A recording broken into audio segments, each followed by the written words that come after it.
You say something and the room shifts. No one reacts the same way, but no one explains it either. So why do people quietly dislike you, even when you haven't done anything wrong? Most people assume dislike has a clear cause. You said something wrong, crossed a line, made a mistake. That is the version people are comfortable believing because it keeps the world predictable. But quiet dislike rarely works like that.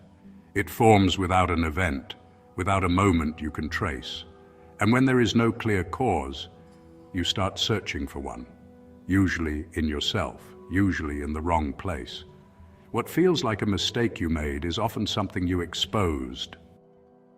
What you are experiencing is not random, it is a pattern. And once you see it clearly, it stops looking like rejection and starts looking like pressure. Not pressure you apply intentionally, but pressure your presence creates in other people without you saying a word. And that pressure exists whether you intend it or not. That pressure doesn't come from what you say. It comes from what you don't participate in. You don't react the way you're expected to. You don't fill silences to keep things comfortable. You don't mirror the same level of need or approval that others quietly rely on. And without realizing it, you begin to disrupt the balance people are used to. At first, they don't recognize what is happening. They only feel it. A slight discomfort they can't explain, a sense that something about you is harder to read, harder to influence. And when people can't read you, they don't become curious. They become cautious, because what they feel doesn't match what they can explain. And caution, over time, turns into distance. Not because you pushed anyone away, but because you stopped making it easy for them to stay close. You removed the small, unconscious signals that keep people comfortable. The constant reassurance, the predictable reactions, the quiet agreement to play along. Without those signals, people are left with uncertainty, and most do not handle uncertainty well. So they begin to interpret that uncertainty. And the interpretation is rarely accurate. Instead of asking what changed in the dynamic, they assign meaning to you. You become distant, difficult, different in a way they cannot define, but feel compelled to label. Not because those labels are true, but because they reduce the discomfort to something manageable. And once they label you, the process becomes easier for them. And once those interpretations begin to settle, they don't stay neutral. They start to shape how people respond to you in subtle but consistent ways. Conversations become slightly more guarded, interactions slightly shorter, reactions slightly colder. Nothing direct, nothing confrontational, but enough to be felt over time. What makes this difficult is that the shift appears to come from you, even though it was triggered by something happening inside them. And because you don't see the internal process, only the external behavior, it becomes easy to assume you caused it, when in reality, you only revealed it. What you revealed is not something people are comfortable facing. Most individuals move through social environments by maintaining a version of themselves that feels stable, acceptable, and predictable. They rely on that version to navigate interactions without friction. But when someone like you stops reinforcing that structure, even quietly, it introduces a kind of instability they are not prepared for. It is not that you challenged them directly. It is that your behavior removed the confirmation they depend on to feel secure in how they are perceived. And that absence is enough to create tension, because you removed something they depended on without saying it. That tension needs somewhere to go. People rarely sit with it and examine it directly. Instead, they redirect it outward. They start adjusting their view of you to justify what they feel. Subtle judgments form, often without conscious intent.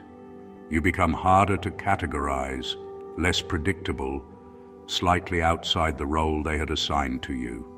And once that role is no longer clear, they begin to respond not to who you are, but to the uncertainty you represent. This is where the shift becomes more noticeable. even if it is never spoken about openly. You start to see small inconsistencies in how people treat you compared to before. The tone changes slightly, the engagement becomes selective, and the warmth that once felt natural begins to feel measured. None of this is dramatic enough to confront, but it accumulates. And over time, you begin to realize that the difference is not in what you are doing, but in how your presence is being processed. And once it is processed differently, it rarely returns to what it was. And the more you try to correct it by adjusting yourself, the more it seems to confirm their perception. You become more careful, more aware of how you are coming across, more willing to soften or explain. But instead of restoring the original dynamic, it often creates a different kind of tension, because what they are reacting to was never your behavior in the first place. It was the shift in control, the loss of predictability, the quiet sense that you are no longer responding in a way that can be managed.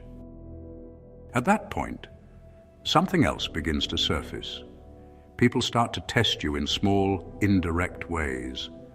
A comment that is slightly sharper than necessary, a remark designed to see how you react, a subtle attempt to pull you back into a familiar pattern. These moments are not random. They are attempts to restore the previous balance, to see if you will return to being predictable, to being easy to read. And when you don't respond the way they expect, the discomfort deepens, because your lack of reaction removes their ability to reset the dynamic. What unsettles them is not resistance, but absence. You are not pushing back, not reacting, not giving them anything to work with. And without that feedback, their usual way of navigating you stops functioning. There is no signal to interpret, no reaction to adjust to. And in that silence, they are left with only their own assumptions, which tend to become more negative over time because they are built on uncertainty rather than clarity. This is where quiet dislike begins to take shape in a more stable way. Not as a reaction to something you did, but as a position they settle into because it explains the discomfort they cannot resolve. It becomes easier to see you as distant or difficult than to question why your presence creates tension in the first place. And once that interpretation settles, it reinforces itself because every interaction is filtered through it. And once that filter is in place, your behavior becomes secondary. What is important to understand is that this process is largely automatic. People are not consciously deciding to dislike you. They are adjusting to a feeling they do not want to examine. And because that feeling is triggered by your presence rather than your actions, it persists even when you behave in ways that should, in theory, counter it. You can be consistent, respectful, even accommodating, and still be met with the same subtle resistance. This is where most people make a critical mistake, one that feels logical in the moment, but quietly reinforces the very dynamic they are trying to fix. They assume that if they adjust enough, explain enough, or soften enough, things will return to how they were before the shift. So they begin to modify themselves in small, almost unnoticeable ways, trying to reduce the friction they feel in their interactions, hoping that if they make things easier again, the tension will disappear. But this rarely works in the way they expect it to, because what triggered the reaction was not something you added or did wrong in the first place. It was something you removed, something that people had grown used to relying on without recognizing it. And you cannot restore that sense of comfort by pretending to be what you have already moved beyond. Because what changed at a deeper level cannot be reversed simply by acting as if it never happened. What you removed was access, not in any obvious or confrontational way that could be pointed out or challenged, but through a subtle shift that changed how people were able to interact with you without fully realizing it. You became less available to their expectations, less responsive to the patterns they were used to relying on, and less dependent on the reactions that once shaped how you engaged. It wasn't a dramatic change, but it was enough to disrupt the flow they had grown comfortable with. And that kind of shift does not go unnoticed, even if no one acknowledges it directly or puts it into words. It changes the structure of the relationship itself, altering how influence, familiarity, and interaction are distributed between you and them. When that structure begins to change, people instinctively move to restore it, not because they are consciously trying to control anything, but because they have grown used to a certain balance that feels stable and predictable to them. They expect a certain level of access to you, a certain type of response when they interact with you, a certain familiarity in how you engage that makes everything easier to navigate. And when those expectations are no longer met, even in subtle ways, it creates a kind of loss that they cannot clearly identify. It feels like something has shifted out of their reach, something they once had influence over without realizing it. And rather than examining that loss directly or questioning what changed in the dynamic, they reinterpret the feeling as something being wrong with you. It becomes easier to question your behavior, your attitude, your distance, than to confront what they no longer have access to or control over.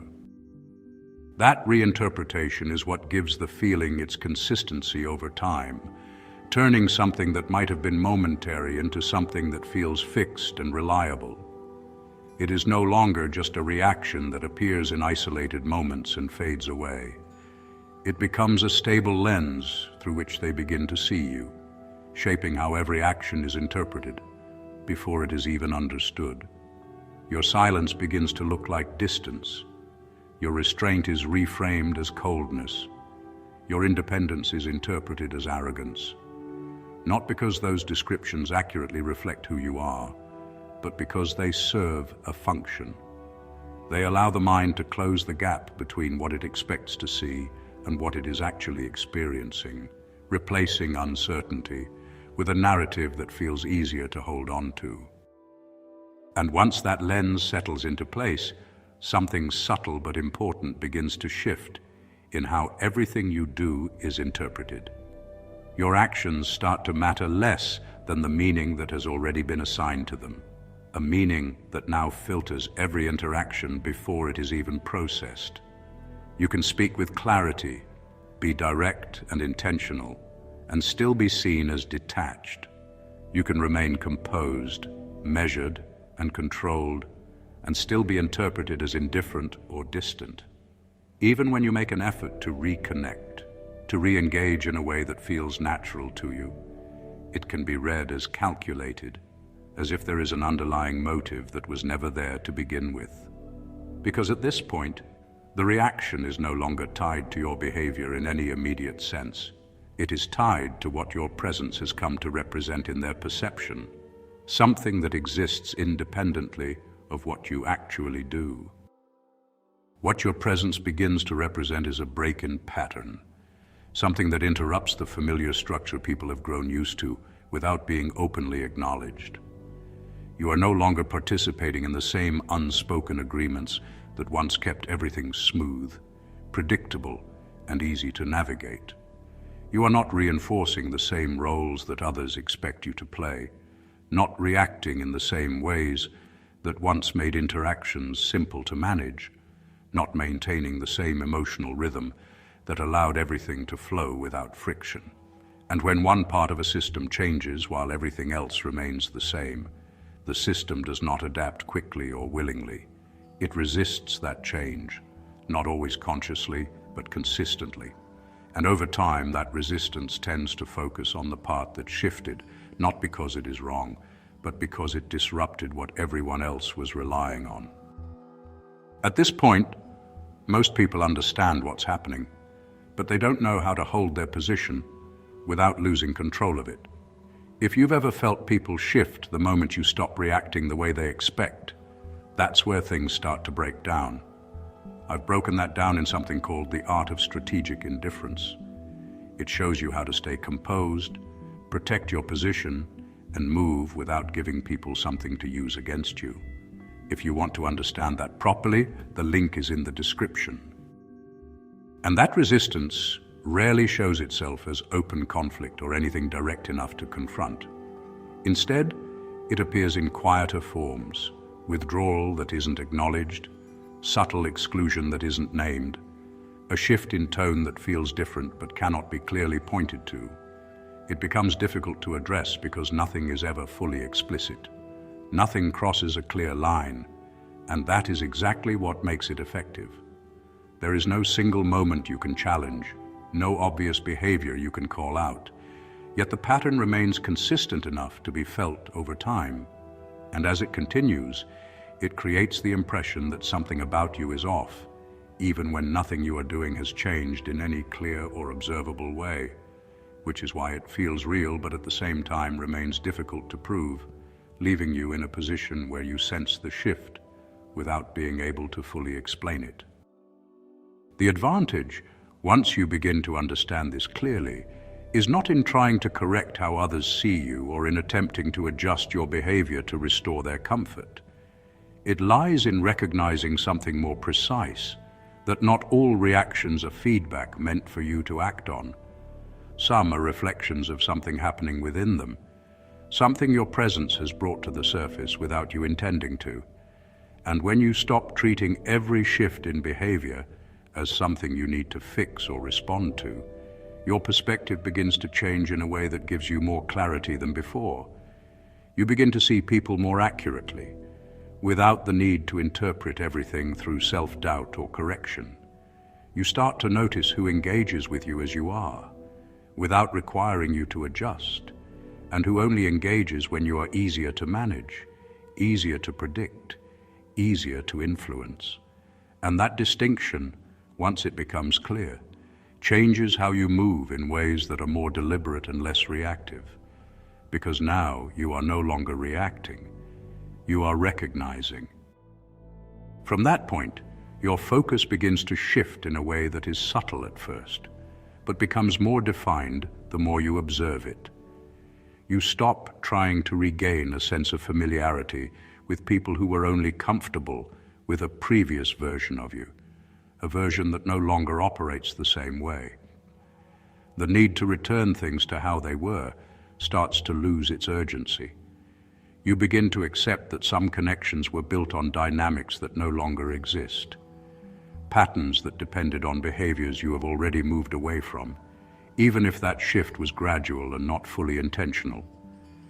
Instead of trying to force those dynamics back into place or recreate the same level of comfort that once held everything together, you allow the distance to remain without immediately labeling it as a problem.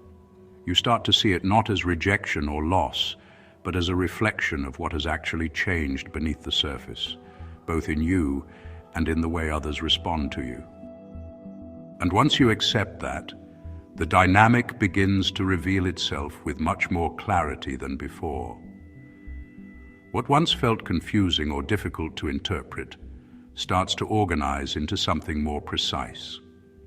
The quiet dislike you once tried to understand starts to lose its weight, not because it disappears or stops existing, but because you can now see exactly where it originates and what is driving it beneath the surface. It is no longer something you instinctively internalize or react to without thinking. It becomes information, something you observe rather than absorb. When you stop adjusting yourself in subtle ways to avoid triggering it, you also stop reinforcing the very pattern that keeps it alive. That is where your position begins to stabilize in a way that doesn't depend on external reactions, not in being liked, not in being accepted, but in no longer needing to be, and understanding what that absence of need actually gives you. If this made something clearer for you, then you can probably already see why this kind of awareness changes how you move around people in ways that aren't immediately obvious at first, but become more noticeable over time. You start to recognize patterns you might have ignored before, and you begin to understand why certain reactions feel different, even when nothing has been said directly. Let me know in the comments if you've ever noticed this shift yourself. where people begin to act differently the moment you stop playing the role they were used to, even if you didn't consciously decide to change anything. If you want to go deeper into this and understand how to hold that position without slipping back into old patterns or overcorrecting in ways that weaken your control, the art of strategic indifference breaks that process down in detail, and the link is in the description. And if this way of seeing people and understanding these dynamics resonates with you, stay with it, because what you're starting to notice here is only one layer of how these patterns actually operate beneath the surface.